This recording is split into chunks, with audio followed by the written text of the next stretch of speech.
MyRouteOnline is very flexible and almost any spreadsheet format can be uploaded and imported. Here it's just a list of addresses, no headers, and I simply set the first address to be the start and click import. The red address needs to be verified, otherwise it won't be routed.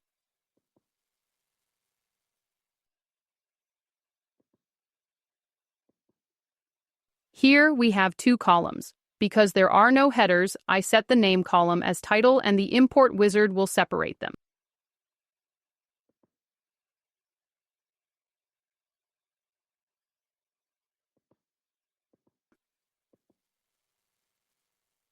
This format includes headers, so the columns are recognized automatically, including notes that is set as comments.